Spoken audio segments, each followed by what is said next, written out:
The fluorescent lights buzzed in the administrative hallway of the St. Petersburg Military Hospital.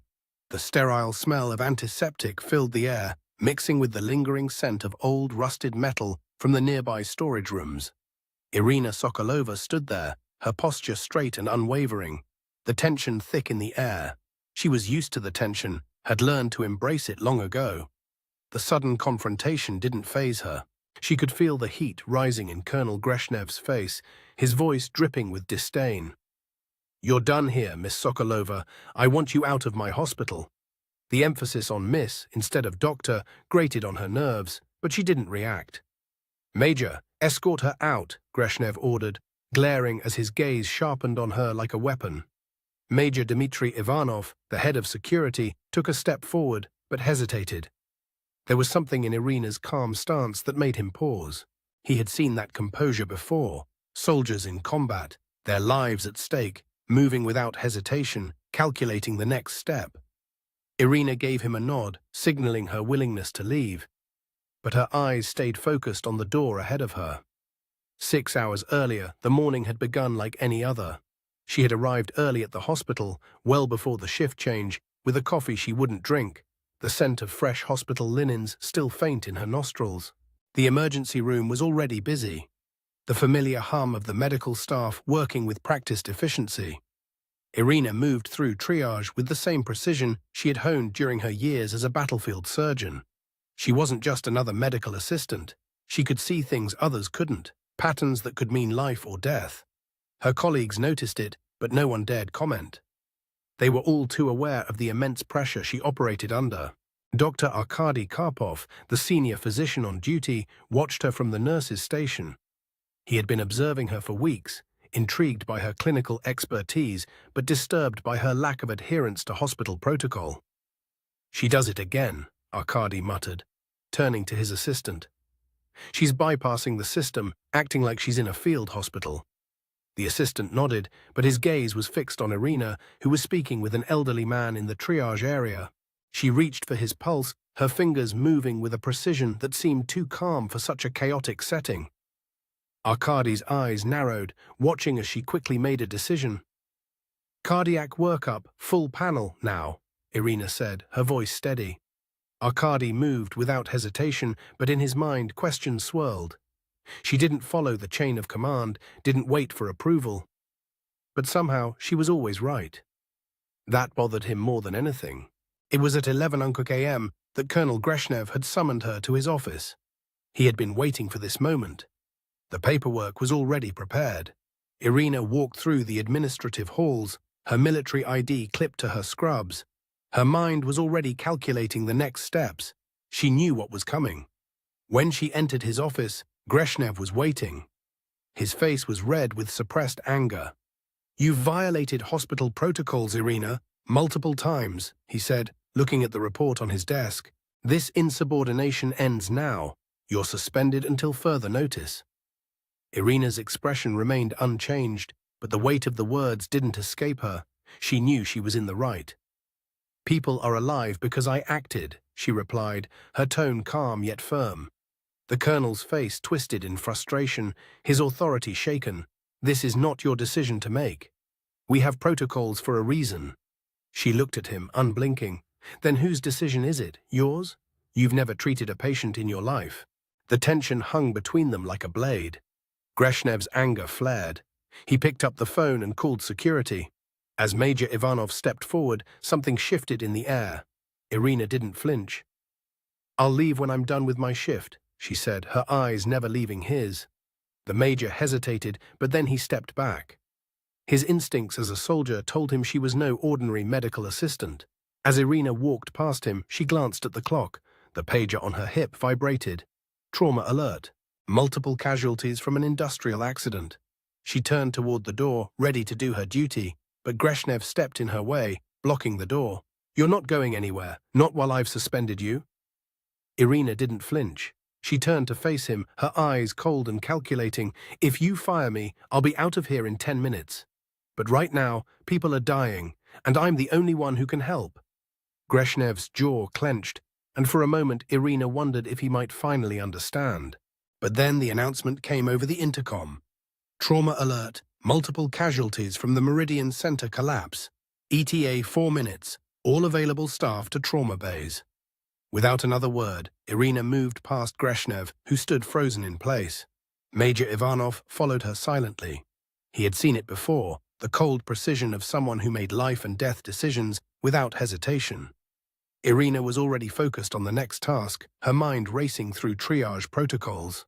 The ER was about to face the worst kind of chaos. She was ready. The trauma bays at St. Petersburg Military Hospital were in full swing as the first wave of victims arrived from the Meridian Center collapse. Irina's hands moved with the practiced precision of someone who had spent years saving lives in the most hostile environments.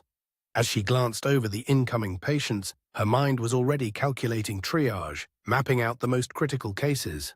2 ambulances arrived at once, their sirens cutting through the hospital's calm. Paramedics wheeled in victims, their faces grim. Irina didn't flinch. She was already in motion. A man in his mid-30s, blood dripping from his abdomen, was rushed into Trauma Bay 1. His breathing was shallow, his blood pressure dangerously low. Irina didn't need to hear the paramedic's report. She moved swiftly, hands already reaching for a chest tube. "Prep him for surgery," she ordered, her voice calm but forceful. Lily Tran, the second-year resident who had been shadowing Irina for the last month, stepped forward, her hands shaking slightly. "Iris, should we wait for the surgeon?" she asked, her voice laced with doubt. Irina didn't look up. "We don't have time," she replied. "The man is hemorrhaging. We can stabilize him, but we can't afford to wait." The assistant had barely processed her words before she was assisting with the procedure. Her hands shook less now, having been taught by Iris's calm certainty. Meanwhile, Irina's mind was running calculations. The man's vital signs were dropping too fast. She needed more resources, more hands. "Lily, I need a blood transfusion set up, and someone get me a surgeon in here ASAP. This is going to be a battle." The next trauma bay door opened, and another stretcher arrived. A woman in her 40s, her face bruised and bloody, was wheeled in with severe head trauma. Her eyes fluttered, but she was unconscious. "What's the status?" Irina asked, already taking in the patient's condition.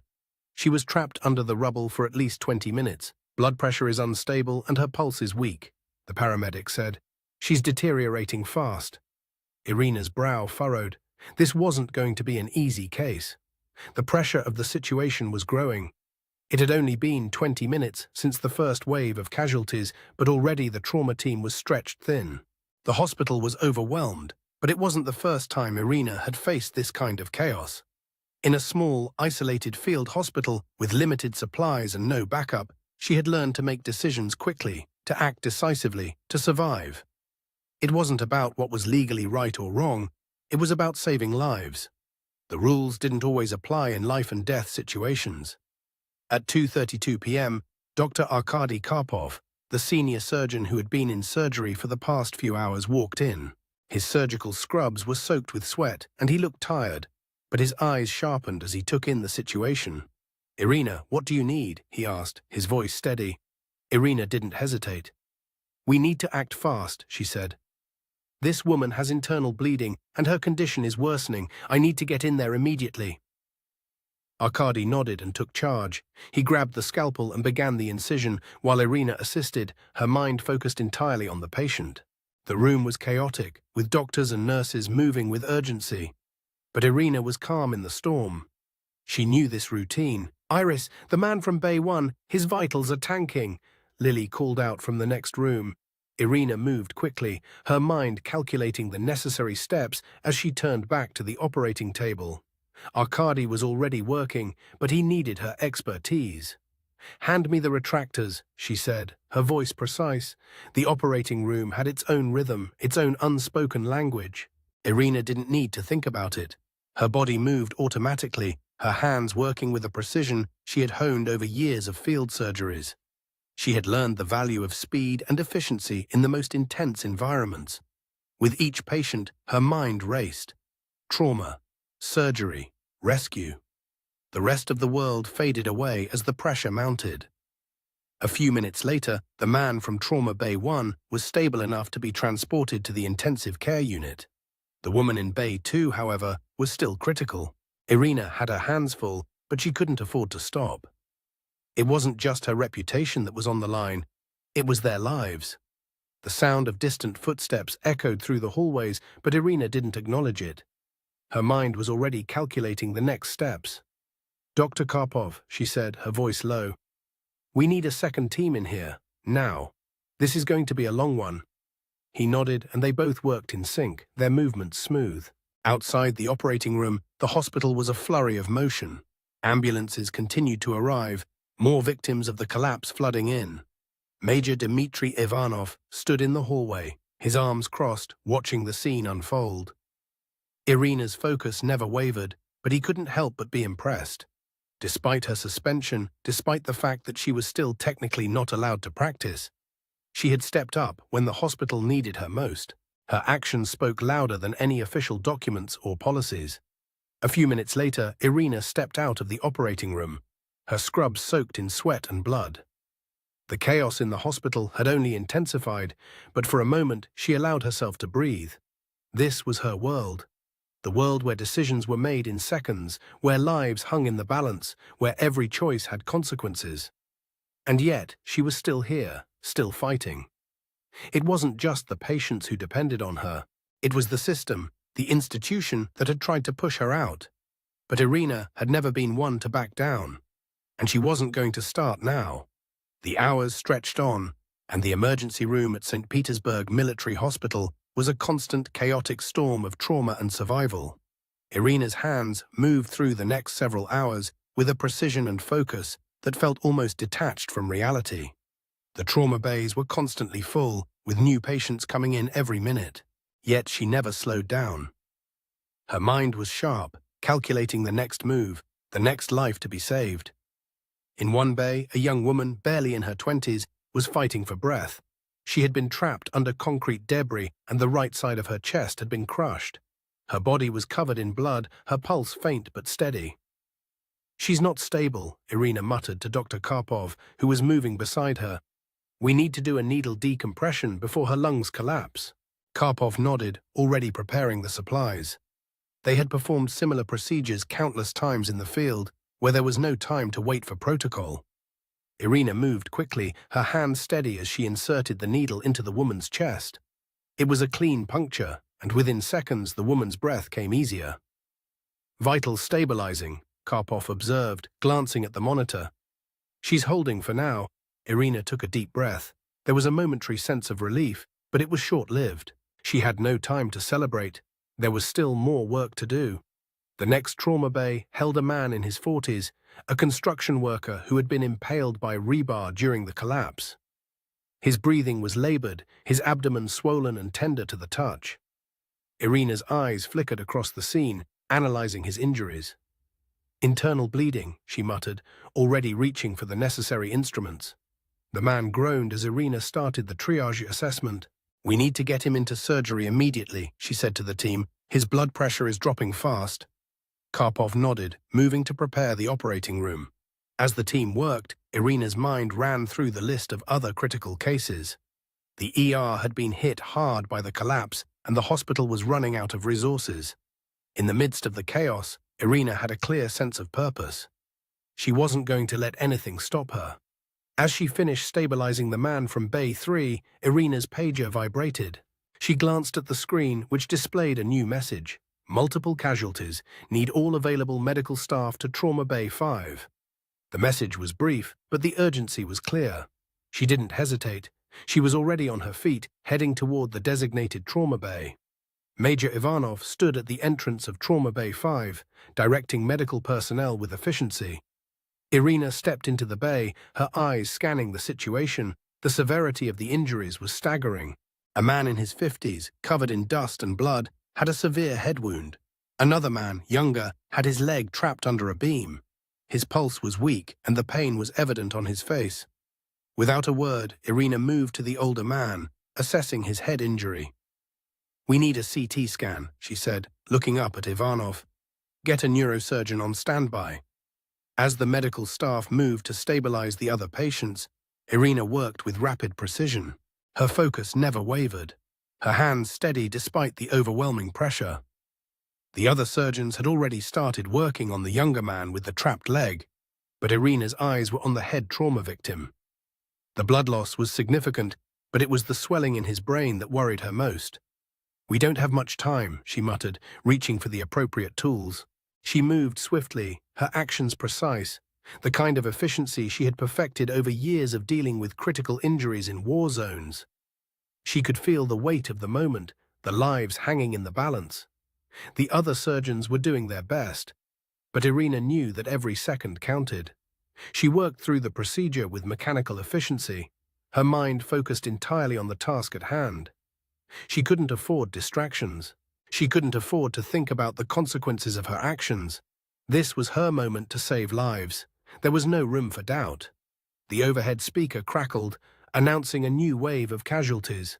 Trauma alert, multiple casualties, vehicle pile-up on the highway. ETA 10 minutes. The announcement hit like a punch to the gut. Irina didn't flinch.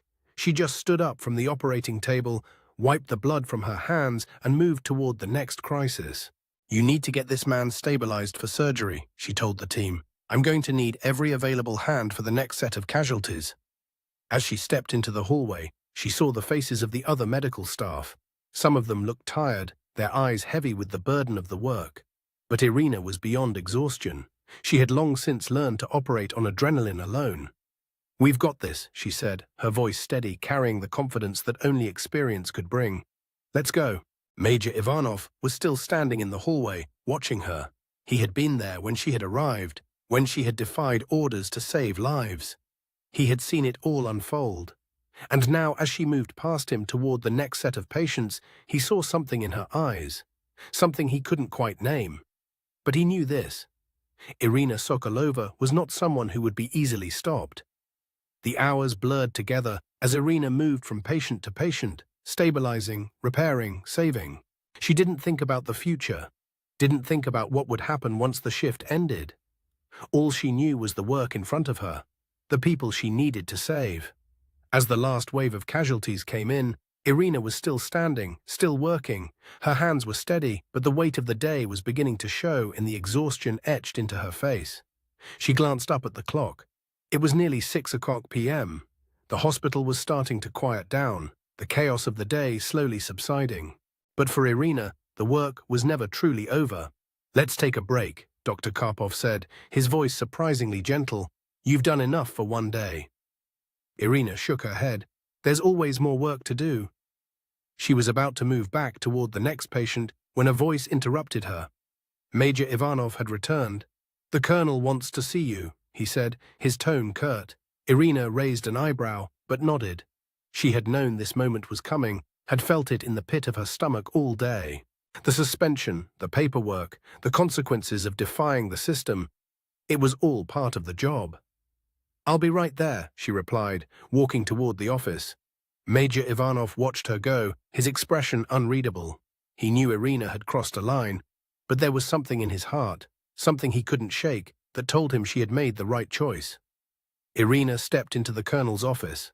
Greshnev was waiting, his face grim. "I assume you know why I've called you in," he said. Irina nodded. "I do." She didn't need to say anything more. The truth was clear to both of them. There were rules in the military, in the medical field, but some lines had to be crossed in order to save lives. Irina had done what needed to be done, and no matter what happened next, she would never apologize for that. The tension in Colonel Greshnev's office was palpable. Irina stood before him, her stance unwavering, though inside her mind was already calculating the consequences of what had just transpired. It was the same feeling she had experienced countless times in combat zones, when the weight of authority clashed with the urgency of saving lives. She didn't have time for the bureaucracy, not now. "You've disregarded hospital protocol again," Greshnev said, his voice tight with barely contained frustration. "This is the third time this month, Sokolova." Irina met his gaze, her face impassive. "People are alive because of those violations," she replied, her voice calm but firm. Greshnev clenched his jaw. "That's not your call to make," he snapped. Irina's eyes narrowed slightly. "Then whose call is it? Yours? You've never touched a patient in your life." Greshnev's face flushed, and for a moment he seemed at a loss for words. But then his anger flared and he stood up abruptly. "This hospital follows procedures, and you are not above those procedures." Irina didn't flinch, her posture still as strong as it had been in the trauma bays. She had heard these arguments before. The bureaucracy, the rules that prioritized efficiency over human lives. She had learned long ago that those rules didn't always matter. "You're suspended until further notice," Greshnev said, his voice cold. "You're a liability to this hospital." Irina nodded, as though accepting the punishment. "Fine," she said, her voice flat. "But if you need me to save lives again, I'll be here." Greshnev was about to respond when his phone rang, cutting the tension between them. He glanced at the caller ID and sighed. "I have to take this," he said, stepping out of the room. Irina turned to Major Ivanov, who had been standing silently by the door. His expression was unreadable, but there was something in his eyes that made Irina pause. She met his gaze for a long moment before speaking. "Is there a problem, Major?" Ivanov hesitated before answering. "I don't know. Maybe I'm just trying to figure out how a person like you ends up in a place like this." Irina's lips twitched, but she didn't respond. Ivanov's words hung in the air, and for a brief moment she considered explaining everything. Why she had left the military, why she had turned her back on the system. But she didn't. There were some things that couldn't be put into words. "People like me," she said finally, her voice barely above a whisper. "We do what we have to do." Ivanov studied her for a moment longer, and then he nodded, stepping aside to let her pass. Irina walked out of the office, her thoughts already turning to the next set of patients. She had no time to dwell on Greshnev's suspension. There were lives to save. As she entered the hallway, her pager buzzed with a new trauma alert. Another set of casualties, this time from a factory explosion in the industrial district. The time was 4:10 p.m. The hospital was still reeling from the collapse earlier in the day, but Irina knew there was no stopping the flow of trauma cases. It was a constant cycle of life and death. She didn't waste a second. Her team had already been briefed, and within minutes, they were moving toward the trauma bays.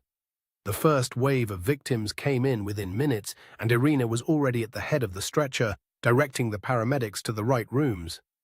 There was no time to think, no time for anything but the task at hand. A young man in his 20s, unconscious and bleeding heavily, was brought into Trauma Bay 1. His legs were crushed, and the blood loss was severe.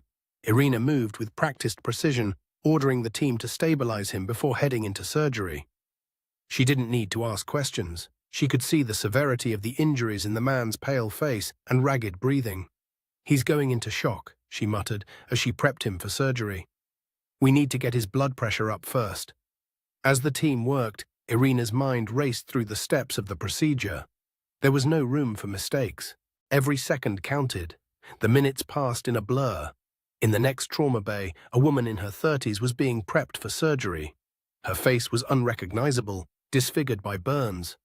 Irina's hands moved with a calmness that belied the urgency of the situation. She had seen this kind of trauma before, but it never got easier. The damage was too severe for most of the staff to handle, but Irina had a steady hand. "I need a burn unit on standby," she said, her voice low but commanding. "We're going to need grafts." As the woman was stabilized, Irina turned her attention to the next patient. A child, no older than 10, was brought in with a broken arm and a head injury. His father, covered in soot and blood, was by his side, clutching his son's hand. "Please, help him," the father begged, his voice trembling. Irina didn't need to ask questions. She had seen this kind of thing too many times before. She moved swiftly, assessing the child's injuries.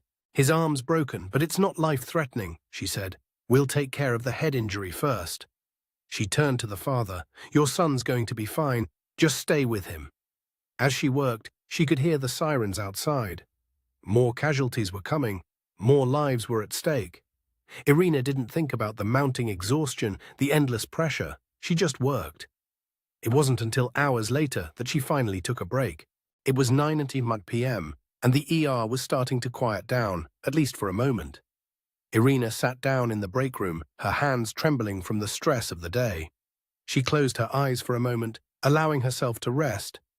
She had done everything she could, but the thought of the patients she hadn't been able to save still lingered in her mind. And then there was Greshnev. She had crossed the line today. There would be consequences, but for now all she could do was breathe. The door opened and Dr. Karpov stepped inside. "You've done good work today, Irina," he said, his voice steady. Irina opened her eyes, meeting his gaze. "I'm just doing my job," she replied. "No one else would." Karpov didn't argue. He simply nodded, then left the room. Irina sat alone, the weight of the day pressing down on her. She had made choices, some that would haunt her, but at least she knew one thing. She had done what needed to be done. The question now was what would come next. The hospital, the system, and the consequences of her actions were waiting for her. But for tonight, all she could do was rest. Tomorrow, she would be back in the trauma bay. The work was never over. The night passed without much rest. Irina's dreams were filled with the sounds of trauma bays, the beeping of monitors, and the faces of patients she had saved, or failed to save. By 6 o'clock a.m., she was back in the hospital, scrubs on and ready for another day. Her shift had barely started when the intercom crackled, announcing a new wave of trauma cases. Irina didn't hesitate. She had learned long ago to expect the unexpected, and in the world of emergency medicine, there was no such thing as a quiet shift. The hospital was already full of patients from the previous day's disaster, and now, with the new influx of casualties, the situation was only getting worse. The ER had become a battlefield, a place where life and death were determined by the decisions made in seconds. Irina moved between the trauma bays with a calmness that only came from years of experience. There was no panic in her actions, only efficiency. In one bay, a young man was brought in with a gunshot wound to the abdomen. His pulse was weak, and he was already slipping into shock. Irina ordered the team to begin stabilizing him, her mind already calculating the next steps. "We need to control the bleeding first," she instructed. "Prepare him for surgery." The team moved quickly, but as Irina worked, her thoughts were on the next crisis.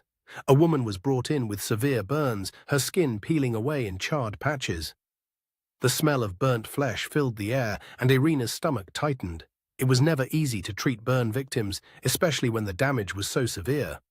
But there was no time to hesitate. "Get me a burn unit," she ordered, her voice sharp. The trauma bays were full of similar cases, each one more critical than the last. Irina moved through them with the calm focus of a surgeon who had seen it all. Her eyes never wavered, her hands never shook. The decisions she made were based on years of experience, not just training.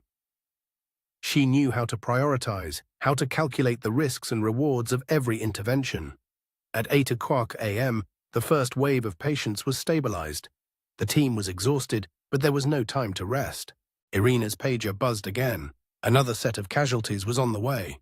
This time, it was a bus crash on the outskirts of the city. Irina moved quickly, grabbing her coat and heading toward the trauma bays. Major Ivanov was already waiting at the entrance, directing the incoming patients. Irina's eyes scanned the scene as the paramedics wheeled in the injured. A middle-aged man was brought in first, his body bruised and battered from the crash. His heart rate was erratic, and his blood pressure was dangerously low. Irina took one look at him and knew what needed to be done. She ordered the team to stabilize him and prep for surgery. The next patient was a woman in her 30s, her right leg crushed beneath the wreckage. She was conscious, but her pain was evident. Her blood pressure was low, and she was starting to show signs of shock. Irina moved swiftly, assessing her injuries. "We need to control the bleeding," she said, her voice low but commanding. "Prepare her for surgery. The leg will need to be amputated." The decision was difficult, but it was the only way to save her life. In another bay, a young girl was brought in with a head injury. Her parents were frantic, but Irina barely looked up as she assessed the child's condition. "We need a CT scan, and we need it now," she said to the team. The clock was ticking, but there was no time to waste. The next few hours were a blur of triage, treatment, and surgery. Irina moved between patients with an almost mechanical efficiency. She didn't think about the exhaustion, didn't think about the overwhelming pressure. There was only the work, the lives that needed to be saved. By noon, the ER was quieter, but the relief was fleeting. Irina knew the next wave was coming. She had seen enough to know that the worst was yet to come. As she stood in the break room for a brief moment, sipping a lukewarm cup of coffee, Major Ivanov walked in. His face was serious, and he held out a piece of paper. "This came through from Colonel Greshnev's office," he said, his tone neutral. Irina took the paper from him, her eyes scanning the contents. It was a formal notice of her suspension, effective immediately. The words stung, but she had known they were coming. It wasn't the first time she had faced disciplinary action, and it wouldn't be the last. But it didn't matter. She had done her job. She had saved lives. "You knew this was coming, didn't you?" Ivanov asked, his voice softening. Irina nodded, her gaze steady. "I didn't expect it to be easy," she said. "But I didn't come here for easy." She folded the paper and placed it in her pocket, then turned back to the work ahead. There was no time for self-pity, no time for reflection. The next crisis was already on its way. As she headed back to the trauma bays, she saw Dr. Karpov standing by the nurse's station. His eyes met hers, and for a moment they shared a quiet understanding. He didn't say anything, but there was something in his gaze that spoke volumes. Irina had crossed the line, but she had also proven something. She wasn't afraid to stand up for what was right, even if it meant going against the system. The question now was how much longer the system would allow her to keep doing what she did best. But for today, it didn't matter. Today, lives were saved, and that was all that mattered. The days blurred together as the hospital continued to battle the aftermath of the bus crash and the recent trauma wave. Irina barely had time to process her suspension before the next crisis came crashing through the doors. By 1 p.m, the ER was back to chaos. New casualties from a chemical plant explosion had arrived, and the staff was stretched thin. Irina worked without hesitation, her hands moving through the chaos with the same precision that had kept her alive on battlefields. As the trauma bays filled, she felt the weight of the suspension hanging over her. The administrative paperwork would come soon. The colonel's orders were clear. She was to be removed from active duty. But as the sirens wailed and more casualties poured in, Irina refused to stop. A man in his 40s, covered in chemical burns, was rushed into Trauma Bay 3. His face was unrecognizable, his body convulsing with the shock of the burns. Irina's mind snapped into action. She had dealt with chemical injuries before, but the damage here was more severe. "We need a burn unit stat," she barked, her voice cutting through the room. "Prep him for decontamination first. He's going into shock." The team jumped into motion, working quickly but calmly. Irina's eyes flickered over to the next patient, a woman with severe lacerations from the explosion. She had lost a lot of blood, and her pulse was weak. "Get her stabilized," Irina ordered, already moving toward the next patient. Her mind was calculating triage, deciding which patient needed her most. There was no time for hesitation. In Trauma Bay 2, a man in his late 20s had broken ribs, a punctured lung, and internal bleeding. His blood pressure was plummeting, and his breathing was shallow. Irina moved swiftly, her hands steady as she inserted the chest tube. "Lily, get me a blood transfusion and start a second IV line," she instructed. Lily Tran, who had been working with Irina for the last several weeks, moved quickly, though her hands were still shaky from the pressure. Irina didn't need to look up as she worked. She knew Lily would handle the task. But as she watched the young resident, Irina could see the same signs of exhaustion that had begun to set into her own body. There was no time for rest, no time for reflection. They were all part of a machine that had been designed for one thing: saving lives. At 2:30 p.m., the next wave of casualties arrived. The hospital had begun to feel like a war zone, the steady rhythm of sirens filling the air. Irina's focus didn't waver. She was still in the game, still moving from patient to patient, still making the calls that saved lives. It wasn't until 4 p.m. that the hospital began to stabilize. The flood of patients had slowed, and the team had managed to get most of the critical cases under control. But Irina could feel the weight of the day's work in her bones. Her hands were shaking now, her movements slower than before. She needed a break, but there was no time to rest. The pager buzzed in her pocket. Trauma alert. She glanced at the screen. Multiple casualties, a construction collapse in the city center. ETA 5 minutes. Irina didn't pause. She grabbed her coat and headed back toward the trauma bays. As she walked through the hallways, she felt the familiar pressure building in her chest. She had been here before. She had done this work before. And yet, each time, the pressure was different. This time, it felt heavier. She passed Dr. Karpov in the hallway, and he glanced at her with a look of quiet understanding. She didn't have to explain. Karpov knew what it was like to work under this kind of pressure. "Irina," he said, his voice soft, "take care of yourself. We're all pushing ourselves too hard." Irina shook her head, her lips pressing into a thin line. "I can't stop," she said quietly. "People need me." Karpov nodded, but he didn't press the matter further. There was no use in arguing with her. As they reached the trauma bays, Irina's team was already in motion. The first casualties were wheeled in, their injuries severe but manageable. The next few hours passed in a blur of medical decisions, procedures, and interventions. Irina moved between the trauma bays with the same fluidity she had practiced for years. Each case was different, but each was just as critical as the last. By 9 p.m., Irina felt her body shutting down. She had been working for 14 hours straight, and exhaustion was beginning to take its toll. She stepped out of the trauma bay for a brief moment to collect her thoughts. The hallway was quiet, a stark contrast to the chaos in the trauma bays. Irina leaned against the wall, her breathing shallow as she tried to collect herself. But as she stood there, she heard the familiar sound of footsteps. She turned to see Major Ivanov approaching her, his expression unreadable. "You're still here," he said softly. Irina gave him a tired smile. "Where else would I be?" Ivanov stepped closer, his face serious. "I think you should know," he said, his voice low. "Greshnev is pushing for a full investigation. They want to know why you acted the way you did during the collapse. There's talk of a permanent suspension." Irina's smile faded. "I know," she said quietly. "But it doesn't matter right now." Ivanov regarded her for a moment, then nodded. "I don't agree with everything you've done, but I can't deny you saved lives. That's more than most people can say." Irina didn't answer. She wasn't interested in approval, especially not now. She had done what she believed was right, and the consequences would come later. As Ivanov walked away, Irina turned back toward the trauma bays. The work was never done. The sirens in the distance were a constant reminder that there would always be another emergency, another crisis. The hospital was her battleground, and she was ready for the next fight. At 10 p.m., Greshnev's phone call came. She knew what it would say. Irina was to report to the hospital administrator's office at 8 a.m. the next morning. She was being formally suspended from her duties, pending review.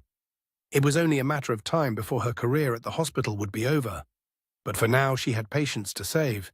Irina couldn't afford to think about the future. All she could do was keep moving forward, one life at a time.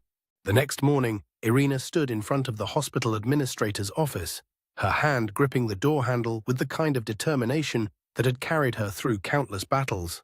The weight of the previous day hung over her, but she pushed it aside.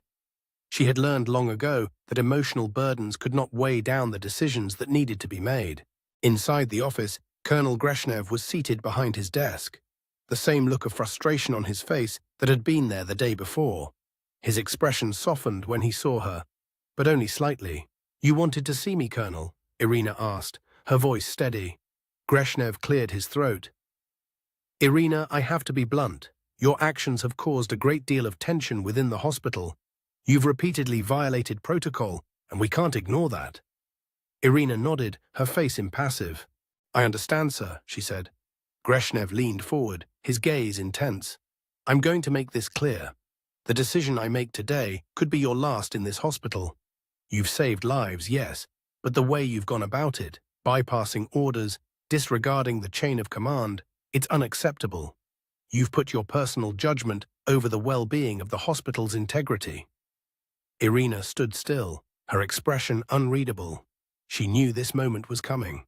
She had prepared for it, but that didn't make it easier. "I never put lives at risk. I made the right decisions under extreme circumstances," she replied, her voice calm but firm. Greshnev didn't reply immediately. Instead, he shuffled some papers in front of him, avoiding her gaze for a moment. Finally, he sighed and looked back up. "That may be true, but the consequences of those decisions are far-reaching.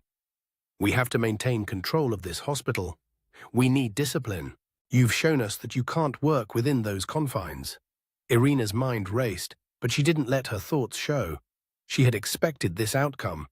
There was no room for someone like her in a system that valued protocol over life. "So what happens now?" she asked, her voice steady. "I'm suspending you indefinitely," Greshnev said.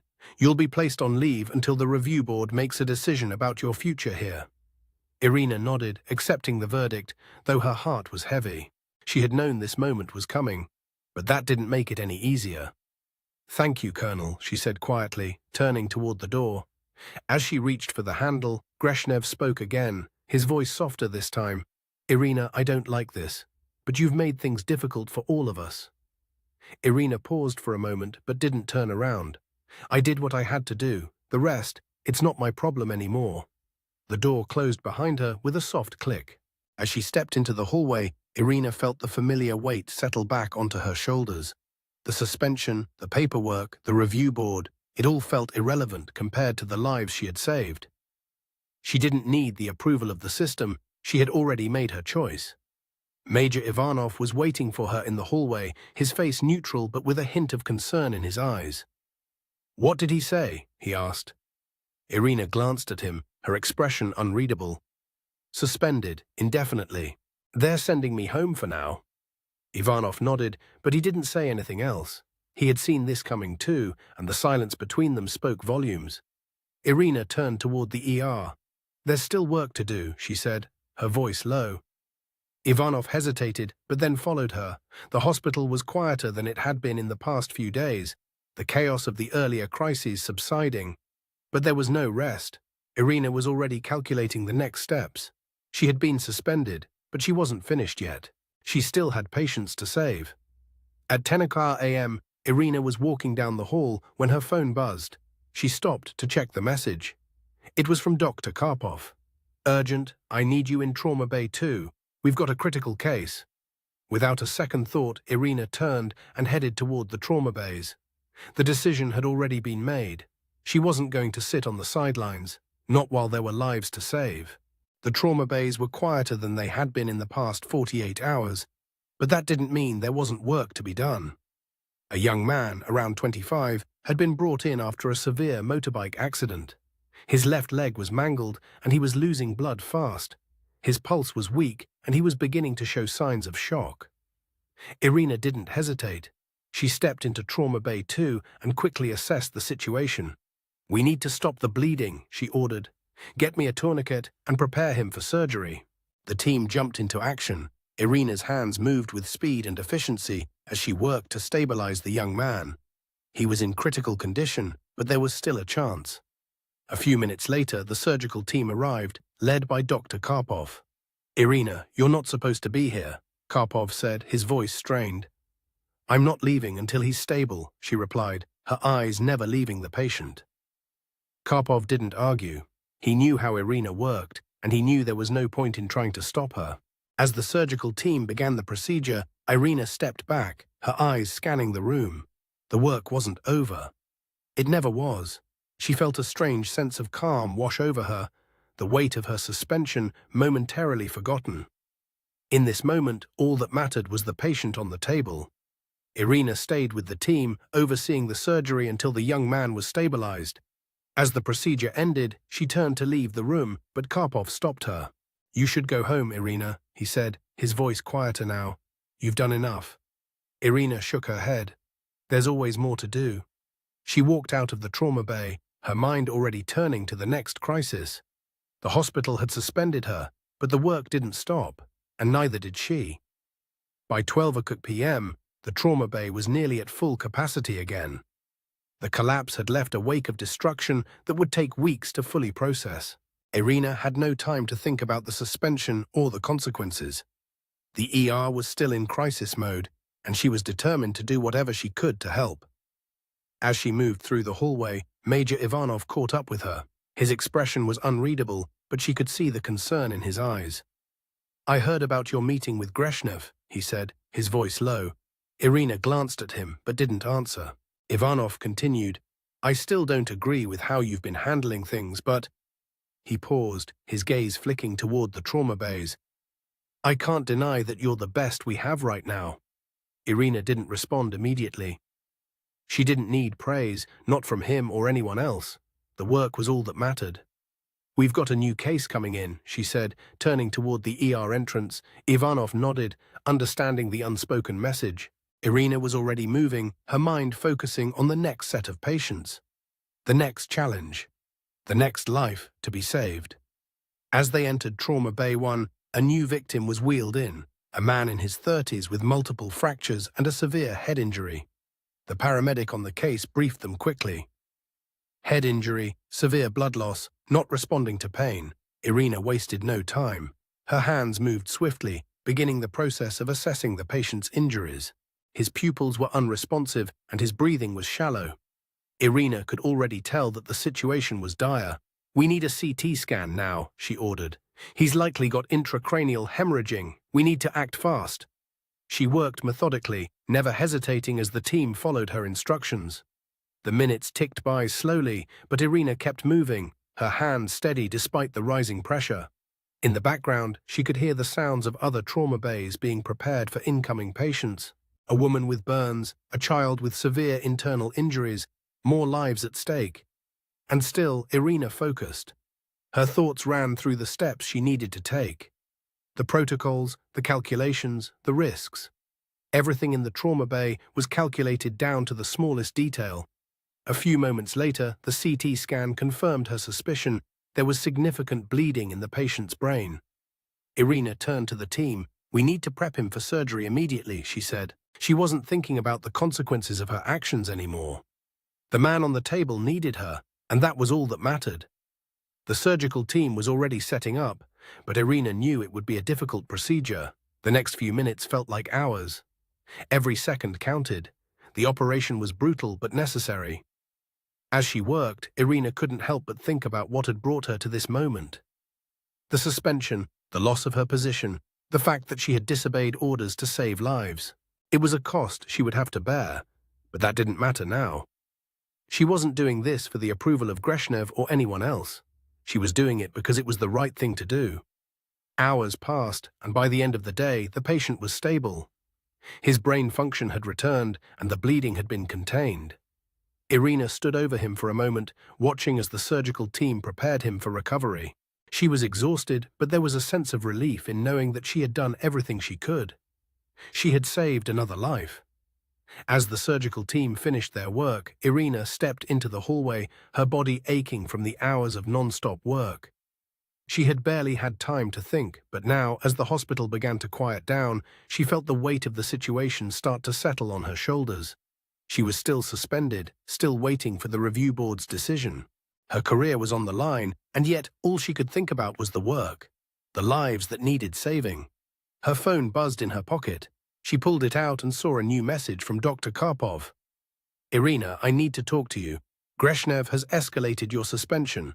They want to remove you from active duty permanently. You need to be prepared for what's coming." Irina read the message with a sense of finality. She had known this was coming, had been expecting it. But now, as the reality of it sank in, she felt the sting of it. She was being forced out. Irina looked around the hospital. The halls were quieter now, the chaos of the day behind them. There was a part of her that wanted to fight, to push back against the system that had put her in this position. But another part of her knew that the fight wasn't worth it anymore. She had done her duty. She had saved lives, and that was enough. At 10 p.m., Greshnev called her again. The conversation was brief, cold. He reiterated that her suspension would be permanent, that the review board had already made their decision. Irina listened in silence, her mind already focused on the next steps. There was nothing more to say. She had made her choice when she stepped into this hospital. Now, the system had made its choice about her. But Irina wasn't done yet. She knew that whatever happened, she couldn't stop. The work wasn't finished, the lives weren't saved, and she couldn't walk away from it. Not now, not ever. By 11 p.m., Irina's body was aching with exhaustion, but she couldn't bring herself to rest. The ER had quieted down, the last of the trauma cases now stabilized, but even in the lull, she felt the weight of the day hanging over her. Greshnev's call earlier had confirmed what she already knew. Her suspension had become permanent. The system had made its decision, and now it was up to her to figure out what came next. But Irina didn't feel defeated. She felt something else, something that was familiar, even comforting. The same determination she had felt all those years ago when she had been fighting to save lives in far more hostile environments. The hospital was still her place. The ER was still her battlefield. Her pager buzzed in her pocket, bringing her back to the present. Another trauma alert. She glanced at the screen. This one was different. A mass casualty event, a multi-vehicle collision on the highway. ETA 10 minutes. Irina didn't hesitate. She grabbed her coat and headed back toward the trauma bays. As she moved through the hospital, she could feel the eyes on her. Some of the staff had heard about her suspension, and the whispers followed her down the hallway. They were uncertain, maybe even judgmental, but Irina didn't care. She had learned to ignore the chatter long ago. The only thing that mattered now was what was happening in the trauma bays. As the first ambulances arrived, the chaos returned. The injuries were severe, multiple fractures, head wounds, and internal bleeding. Irina jumped straight into action, giving orders with the same confidence she had always had. "Get me a trauma panel, Stat.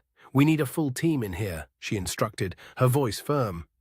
The staff moved quickly, but the pressure was mounting. There was no time for doubt, no time for hesitation. Irina worked with the same focus that had carried her through so many crises. A young woman in her 20s was brought in, her leg crushed beneath the wreckage. Her blood pressure was dropping and her pulse was weak. Irina immediately assessed her injuries. "We need to stabilize her first, stop the bleeding," she said, as she moved to apply pressure to the wound. "Get me a surgical team on standby." In the next trauma bay, a man was brought in with severe chest trauma. He was barely conscious, his breath labored. Irina's hands moved swiftly, assessing his injuries. "He's going into respiratory failure," she said, her voice low. "Get me a chest tube, now." As the team worked, Irina's mind raced through the next steps. She was barely aware of the exhaustion creeping in, her body running on sheer adrenaline. Her thoughts were focused only on the work at hand. With each patient, Irina felt herself slipping further into the rhythm of the ER. She wasn't thinking about her suspension or the future, she was thinking about what needed to be done. The next set of casualties arrived, and Irina was already in motion. A man in his 40s was wheeled in, his body battered and bruised from the crash.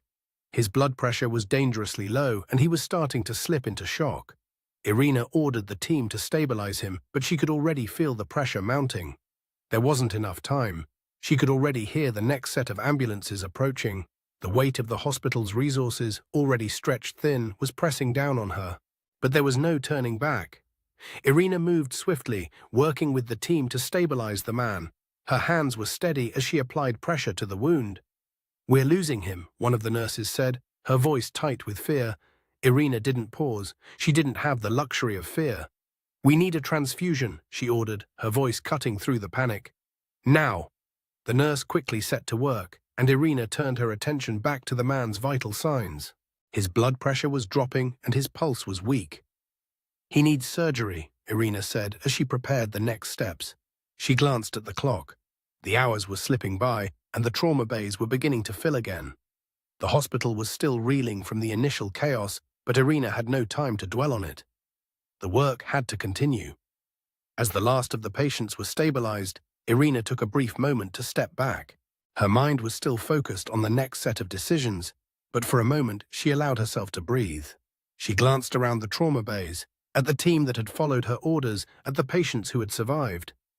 The weight of the day was heavy on her, but she knew there was more to come. She felt the familiar pull to keep moving, to keep saving lives.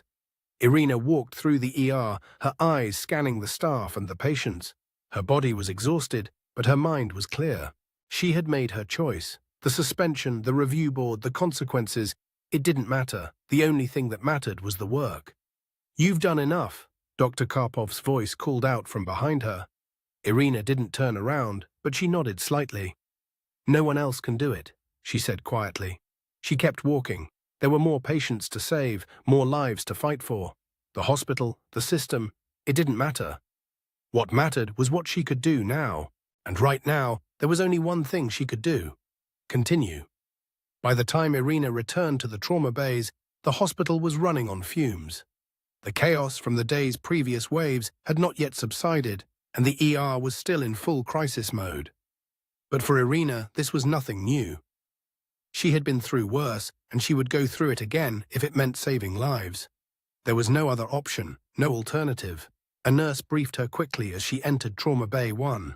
A man in his 50s had been involved in a motorcycle accident, and his injuries were severe. His left arm was nearly severed at the elbow, and his internal bleeding was profuse. Irina assessed the situation quickly. "Get me a vascular surgeon on standby. We need to stop the bleeding now," she ordered, as she moved to work on the patient. Her hands were steady, moving with the precision of someone who had performed these procedures countless times before. The team moved quickly to stabilize him, and Irina didn't pause, her focus solely on the task at hand. She wasn't thinking about the suspension anymore or about the future. Her only concern was the life in front of her. As the patient's condition stabilized, Irina glanced at the clock. It was nearly 2 a.m. She hadn't had a break since the previous morning, but there was no time to rest. The next set of casualties was already on the way. The doors to the trauma bay opened again, and a new set of patients were wheeled in. A woman in her 30s with multiple fractures and a child in critical condition. Irina quickly assessed the situation, her mind already calculating the next steps. "We need to stabilize the child first," she instructed, her voice calm but firm. The team sprang into action, but Irina knew there wasn't enough time. The child's breathing was shallow and her pulse was weak. She needed immediate intervention. "Get me a ventilator, now," Irina ordered. The team moved quickly, setting up the necessary equipment as Irina worked to stabilize the child. The room was quiet except for the steady beeping of the monitors and the sound of the team working with practiced efficiency. For a moment, Irina felt a flicker of doubt. The systems, the hierarchy, the suspension, they were all there, waiting to catch up with her. But she didn't let it distract her. She didn't have time to think about the review board, the administrative politics, or the consequences of her actions. All that mattered was the child in front of her. As the child's vitals began to stabilize, Irina allowed herself a brief moment of relief. It was a small victory, but it was enough to keep her going. The trauma bays were filling again, the hospital still struggling to keep up with the influx of patients. Irina moved between the bays with a sense of calm that came from years of experience. She had been in combat zones, had worked in field hospitals with no supplies and no backup. She was used to making life or death decisions with no safety net. And here, in the ER of a military hospital, it was no different. Her pager buzzed again. Another alert, a mass casualty incident, this time from a car bomb explosion near the city center. ETA 5 minutes. Irina didn't hesitate. She grabbed her coat and moved toward the trauma bays, already preparing herself for the next wave. Major Ivanov caught up with her as she reached the entrance to Trauma Bay 3. His expression was serious, but there was something different in his eyes now. "You've been at this for over 36 hours straight," he said, his voice low. "You need to rest." Irina shook her head, not breaking stride. "I can rest when it's over," she said quietly. Ivanov didn't press the issue. He had seen this determination in her before. The ER doors swung open and the first wave of casualties from the bomb explosion arrived. The scene was chaos, victims with severe burns, shrapnel wounds and internal injuries. Irina moved through the crowd of paramedics and nurses with the precision of a surgeon who had seen it all. "I need 2 teams for this," she said, quickly assigning roles to the staff. "We'll start with the burn victims, then move to the internal injuries." The next few hours passed in a blur of life-saving measures, surgeries, and stabilizations. Irina's hands never shook, never wavered. Her mind was focused entirely on the work. The ER was chaos, but Irina was calm. As the final wave of patients arrived and the last of the critical cases was stabilized, Irina stood in the hallway, her back against the wall. She didn't need to look at the clock. She knew what time it was. The hospital was quieter now, the trauma bays slowly emptying. The work wasn't finished, but for now, the immediate crisis had passed. As Irina caught her breath, she saw Major Ivanov standing a few feet away. His expression was unreadable, but his gaze held something more now, something like respect. Irina met his eyes, and for a moment, the weight of everything she had been through seemed to lift. "I didn't think you had it in you," Ivanov said quietly. "You've spent years defying the system. But today, you saved lives when it mattered." Irina didn't smile, but she didn't need to. She knew what he meant. "I didn't do it for the system," she replied. "I did it for them." Ivanov nodded, and for the first time, Irina saw a flicker of something different in his eyes. A silent acknowledgement of the work she had done, of the choices she had made, and of the lives she had saved. The hospital's halls were finally quiet. The exhaustion of the past 48 hours hit Irina all at once, but she didn't stop. She had made her decision long ago. She didn't need the approval of the hospital administration. She didn't need their permission. She had saved lives, and that was enough. As the sun began to rise outside, Irina knew that whatever came next, she would keep moving forward. The system might have suspended her, but it couldn't take away her purpose. She had found her place, and she wasn't leaving it. Irina stepped out into the morning light, ready for whatever came next. Because she was a surgeon, a healer, and no one could take that away from her. Если эта история тронула вас эмоционально, подпишитесь на наш канал, напишите свое мнение в комментариях и поделитесь этим видео с другими.